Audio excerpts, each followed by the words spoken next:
It's a Friday night. Tolu Olorunmoteni is back. Tolu, good to have you on the show. Great to be back in Austin. Been a couple of weeks away, yeah. But it's good to be back as always. It's a return for a rematch. Tolu Olorunmoteni. Don't try to count the syllables. 8 syllables, right? Don't try to do that. don't dare do your days where I can jump. You shouldn't put a middle name. 20 characters. No, I don't put a middle name. Even my middle name is just as long as my name. Look at that. And you just want to stop at Tolu. You don't want to go further. No. Otherwise, you have like 20 characters. I know. Not fair. I know. Yeah, it's okay. Okay. Alfred Okoligwe is back. Alfred, so much is going down. Good to have you on the show. It's a pleasure as always, Austin. Delighted to be here this evening. Of course, yes, the road permitting. We thank God that we're here. It's getting tight out there. Friday night, everybody moving around. But to you guys that are watching us, let's do this together. Let's have some fun talking sports tonight on the program. Let me begin with this new one from the International Association of Athletics Federations. That is the IAAF. They're planning to introduce a world ranking system.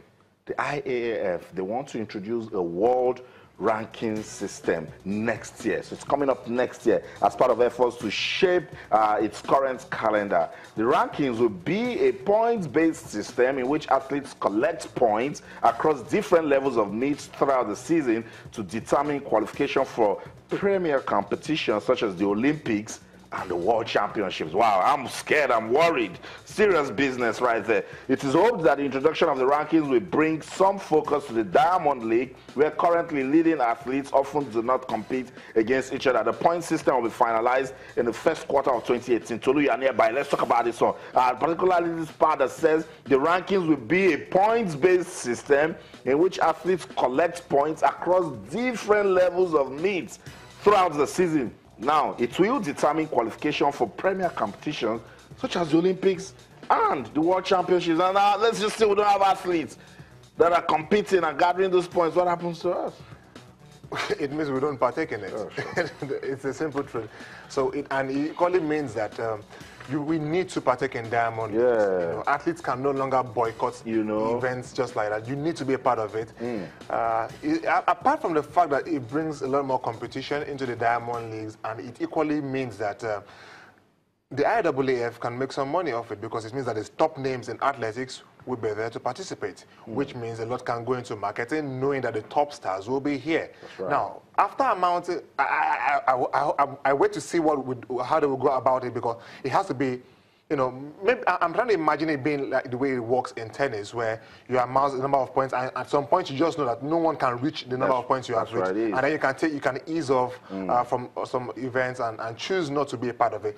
But overall, I think what it's going to do is it will create a lot of competition in the beginning of the year, where athletes need to struggle to amass as much points as possible before the World Championship comes up later in the summer, or usually in August or early September, as we usually have it. So let's see what happens. I think it is a good one, but the other side of it is that some nations who usually don't have a lot of athletes participating on a global stage for the Diamond Leagues and so on and so forth, I do not know how the IAAF will sort that out, because we do not usually have, particularly in Africa, have a lot of athletes participating in the Diamond Leagues out there. We organize something else within our own athletics federations, and that is what usually happens. So we'll wait to see how that one pans out, but it's going to be a little bit tricky. It can't be as straightforward as they think it's going to be. I know. Just something about it that is not so clear, but I mean, change is inevitable, and that's what the IAAF, they're trying to do. And Tolu mentioned it, to make the sport competitive, so athletes now know that at the start of the year I must gather as much points as possible, otherwise no Olympics for me. That's serious business right there. Let's come to football now. Talk about the Falconers. Let's show them some love. They make us smile all the time. Nigeria's under-20 women's national team, the Falconers, they have arrived in Casablanca for the first leg of their 2018 FIFA World Cup qualifier against Morocco. Now, both sides will face off on Sunday. Information that you can use on Sunday. They will face off in the penultimate round of qualifiers, with the winner advancing to play either South Africa or Burundi for a place in next year's World Cup in France. So now you know it's serious business. The return leg is scheduled for Benin City on November the 18th. So good information for you. On Sunday, they play the first leg, second leg, November the 18th in Benin City. Alfred, we love what we saw against Tanzania, and Coach Christopher Danjuma says they just need to carry the same mentality and they'll beat Morocco. Especially in the reverse fixture, that's the second leg. When we played in Benin, it ended to Nigeria. People were like, hey, perhaps the goal margin was not that much. 3-0. 3-0. Maybe it's not. But when the return leg came in Dar es Salaam, it ended 6-0. It was a rush. 9-0. Wow.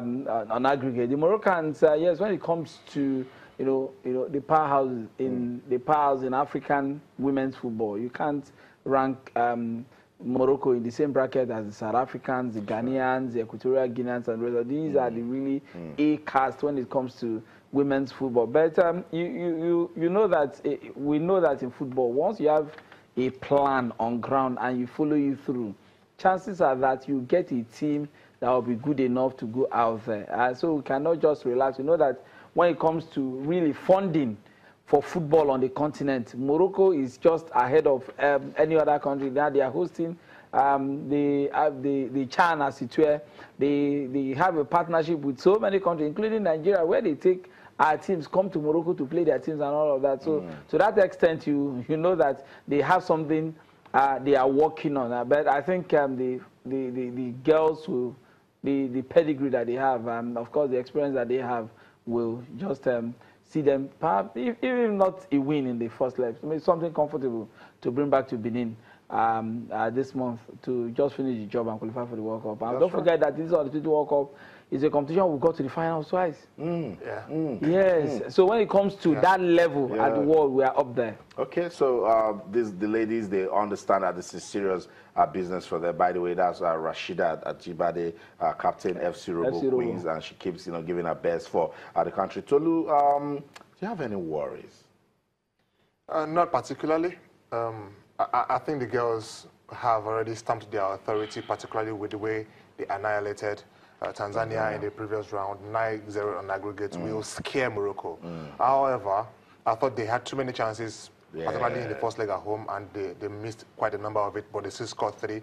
Now they need to be a lot more clinical, because the Moroccans know just how dangerous the Falconets are already. They need no introduction.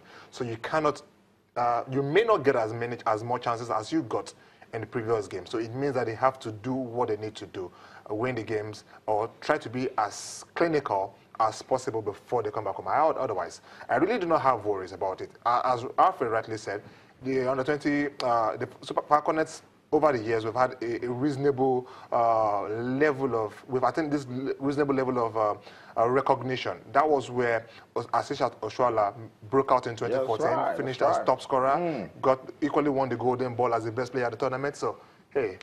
And from that time till now, she has been on an ascendancy. African Player of the Year twice in that time. So change club, Arsenal, Liverpool, and now making China, so much money in China. So here we are. I think we talk about the money. So much money. Hey, come on. Austin does something like this. No, actually, well, perhaps maybe we shouldn't talk about. I would rather talk about the competition. It's just to motivate guys. Remember, we're talking about women's football here. About 6-7 years ago, you just talk about it being football, but now it's breaking away from that. Look at Francisca Odega moving to Spain now. And she's so excited about it. So aside from the flair that these ladies give to us, they're giving us other reasons to talk about them, and that's for me is growth of the sport. I think just taking one step further, apart from the national team games, I think it's high time CAF thought about starting a club competition for women. That's right. It gives them a bigger space for them to really express themselves. People who cannot, maybe teams that cannot make it to the national competitions, make it to the national team. Clubs well run, perhaps the funding. You ask yourself again, how many countries on the continent operate and have a viable professional women's game? A lot of countries on the continent kind of point to Nigeria. That when it comes to women's football, that is where to go. Right. I know that the coach of Cameroon women's Ngachu, very good friend, we were talking, is like Cameroonian players look forward to coming to Nigeria to play club football. That's right, they can get to that level of competition is high up there. So I think All of the competition for development them to money, all of the development money coming from FIFA and all of that, where you talk about development of the grassroots women's football. These are things that on the continent we should pay particular attention to, because the opportunities given to these girls, as it were, is something that they really appreciate. And I think for the result on the field of play is something that should be encouraged. What we're just trying to do is keep the discussion going on women's football. We love what we see, and we believe that it can only get better. We're not just talking about the goals now or the score lines. Women's football is giving us good reasons to talk.